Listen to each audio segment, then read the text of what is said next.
I've learned, and I just take 5 more minutes to say a little bit more about that.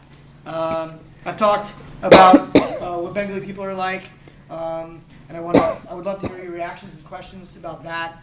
I've talked a little bit about poverty and sort of the idea of a simple life and secular Islam.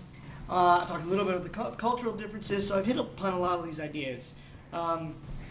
Sitting down and talking global politics with someone who has never left this tiny remote village, you would think would be an empty exercise. And in fact, it was just the opposite. The teachers that I met at the school, there were about 15 of them, all of whom were Muslim except one guy who was Hindu, were in their own way so exceedingly intelligent. And it sort of stands to reason because of what the school is trying to do. What the school is trying to do is take kids out of poverty and give them the opportunity to succeed in the Western world. That's what the school is trying to do. It makes no bones about the fact that Western culture is the pinnacle, and that's why they were so excited about having me there to teach these kids spoken English. Even for 2 weeks, for them that was a tremendous thing. And so that's what the school is trying to do, but the teachers that they have are actually fostering the process as well. And as I said, I met some of the most intelligent people. This one guy, he was teaching the general science class. We had long conversations about his hopes and dreams for basically changing the entire educational system in Bangladesh. Now, obviously that's quite lofty, and chances are he won't be able to do it in the grand scheme.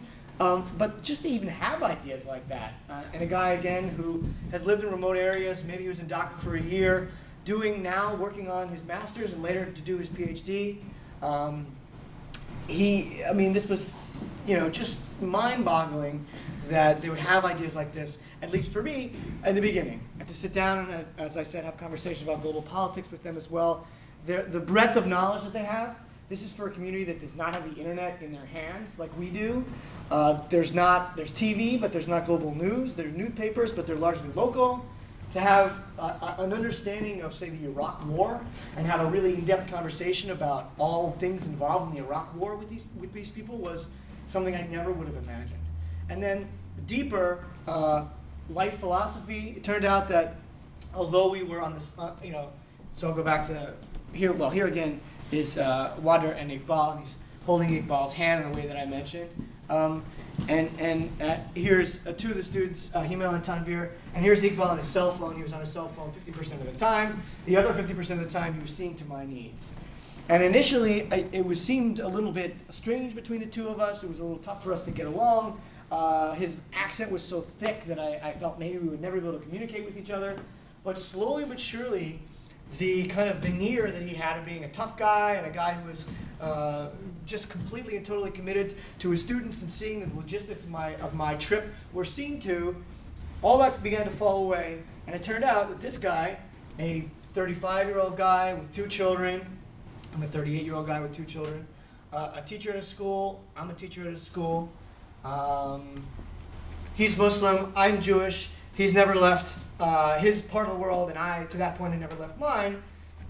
And you can see where this is going. Slowly realized that we had almost everything about our educational philosophy in common. So much about our life philosophy in common that we suddenly realized that we were best of friends. And we spent as much time as we could together talking about all of these things before we left. And of course, both of us were devastated when I had to go. And for someone who proclaimed on several occasions, "I never cry, Mr. Sam. I never cry." He was reduced to a puddle, and it was heartbreaking. He was reduced to a puddle 3 times before I left. So we fostered this really, really tight connection. And I had a tight connection with several of the students too, especially those like Naeem, whose English was superb, truly superb. I interviewed a bunch of them, had long conversations with them about what this program, what my connection to them, my coming to the school meant to them. As I said, just sort of being in the classroom and learning what these kids were capable of. So I didn't do my highfalutin, lofty whole plan about comparative religion, but there was so much to be learned in just talking about the English language itself. So that's a little bit about what I did there.